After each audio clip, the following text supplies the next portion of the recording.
ரவிமோகனுடனான பிரிவுக்கு மூணாவது நபர் தான் காரணம் அப்படின்னு ஆர்த்தி ஒரு பரபரப்பு அறிக்கை ஒண்ணு விட்டுருக்காங்க. நடிகர் ரவிமோகன் மற்றும் ஆர்த்திக்கு கடந்த 2009ஆம் ஆண்டு திருமணம் நடந்துச்சு. இவங்களுக்கு 2 மகன்கள் இருக்காங்க. இதுக்கு நடுவுல கடந்த செப்டம்பர் மாசம் 9ஆம் தேதி தன்னோட மனைவியை பிரியறதா ரவிமோகன் தெரிவிச்சிருந்தாரு. இவங்க விவாகரத்து வழக்கு விசாரணை கோர்ட்ல தொடர்ந்து நடந்துகிட்டு இருக்கு. இந்த நிலையில தான் நடிகர் ரவிமோகன் தயாரிப்பாளர் ஐஸ்வரி கணேசனோட மகளான பிரீத்தியோட திருமணத்துக்கு பாடகி கனிஷாவோட போயிருந்தாரு. இது தொடர்பான வீடியோ இணையத்துல வைரலாகவே ஆர்த்தி ரவி பரபரப்பு அறிக்கை ஒண்ணு வெளியிட்டிருக்காங்க. நானும் சட்டமும் முடிவு செய்யற வரைக்கும் நான் ஆர்த்தி ரவி தான் அப்படிங்கிற மாதிரியும், வழக்கு முடிகிற வரைக்கும் மீடியாக்கள் என்ன முன்னாள் மனைவி அப்படின்னு கூப்பிடக்கூடாது அப்படின்னு தெரிவிச்சிருந்தாங்க.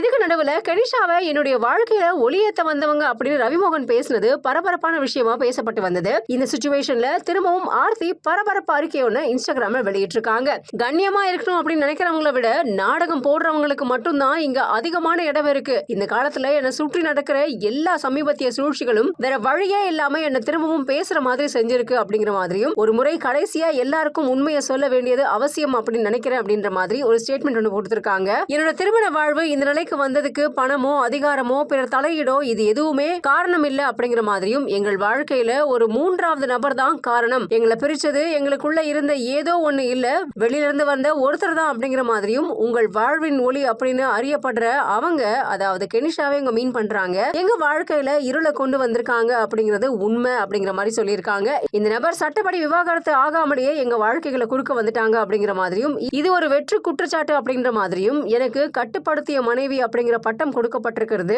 என் கணவரை அன்புடன் பராமரிச்சு அவருக்கு கேடு தரும் தீய பழக்க வழக்கத்துல இருந்து, எங்க வீட்டோட உறுதியை சீர்குலைச்ச விஷயங்கள்ல இருந்தும் அவரை பாதுகாத்து கட்டுப்படுத்தி இருந்தேன். இது என்னோட குற்றம்னா அப்படியே இருக்கட்டும் அப்படிங்கிற மாதிரி, எந்த ஒரு உண்மையான மனைவியும் தன்னோட கணவர் நலனுக்காக எதை செய்வாங்களோ நானும் அதைத்தான் செஞ்சேன் அப்படிங்கிற மாதிரி சொல்லியிருக்காங்க. ஆனா அப்படி ரொம்ப கண்ணியமா நடந்துக்கிற பெண்களுக்கு இந்த சமுதாயம் பழி சுமத்தும் பட்டங்களை தான் கொடுக்குது அப்படிங்கிற மாதிரி சொல்லியிருக்காங்க. அது மட்டும் இல்லாம வாழ்க்கையோட கடினமான சமயங்கள்ல கூட நாங்க குடும்பத்தோட ஒற்றுமையா என் கணவரோட பெற்றோர் மற்றும் உடன் பிறந்தோர் இப்படி எல்லாருமே அன்போட தான் இருந்தோம் அப்படிங்கிற மாதிரி, இதுக்கு எங்களோட சமூக ஊடக பதிவுகள்லாம் சாட்சி அப்படிங்கிற மாதிரி சொல்லியிருக்காங்க. நாங்க பிரியறதுக்கு முதல் நாள் வரைக்கும் எங்க உறவும் எல்லோருடைய திருமண வாழ்வில் இருக்கிறது மாதிரி தான் அன்பும் விவாதமும் ஆசையும் தற்காலிக கருத்து வேறுபாடுகளும் நிறைஞ்சிருந்தது அப்படிங்கிற மாதிரியும் போட்டிருக்காங்க. தன்னோட சொத்துக்களை கௌரவத்தை இழந்து வெறும் காலோட அவரும் வீட்டை விட்டு வெளியேறி போகல, நல்லா முன்கூட்டியே ரொம்ப தெளிவா திட்டமிட்டு விலை உயர்ந்த ஆடைகளை காலணிகளை எல்லாத்தையும் அணிஞ்சுக்கிட்டு தனக்கு தேவையான எல்லா பொருட்களையும் எடுத்துக்கிட்டு தான் 5 கோடி ரூபாய் மதிப்பிருக்கிற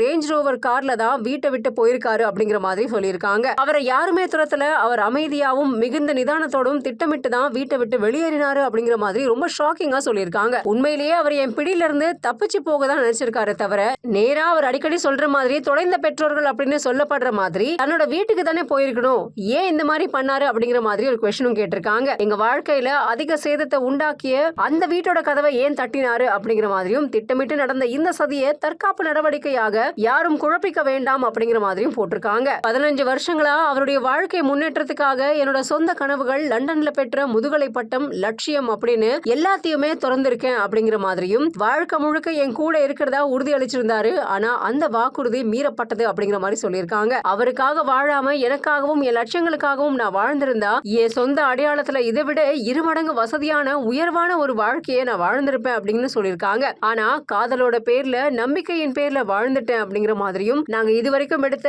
எல்லா பொருளாதார முடிவுகளும் 2 பேரும் சேர்ந்து தான் எடுப்போம், அது எல்லாத்துக்குமான ஆதாரங்களும் என்கிட்ட இருக்கு அப்படிங்கிற மாதிரி முறைப்படி கோர்ட்ல சமர்ப்பிக்கப்படும் அப்படிங்கிற மாதிரி போட்டிருக்காங்க. நான் பலவீனமானவ கிடையாது, என் மேல நம்பிக்கை கொண்டிருக்கிற அன்புக்குரியவர்களோட துணையோட இன்னும் உயர்ந்து நிற்பேன் அப்படிங்கிற மாதிரி, என்னைக்குமே தாழ்ந்து போக மாட்டேன் அப்படிங்கிற மாதிரியும் சொல்லியிருக்காங்க. இதுக்கு மேல நான் பேச எதுவுமே இல்ல அப்படிங்கிற மாதிரியும், நான் இன்னும் நீதிமன்றத்தோட சட்டத்தை நம்புறேன் அப்படிங்கிற மாதிரியும், எனக்கு நீதி கிடைக்க காத்திருக்கிறேன் அப்படிங்கிற மாதிரியும் இவங்க போட்டிருக்கிற இந்த பதிவு இப்ப இணையத்துல வைரல் ஆகியிருக்கு.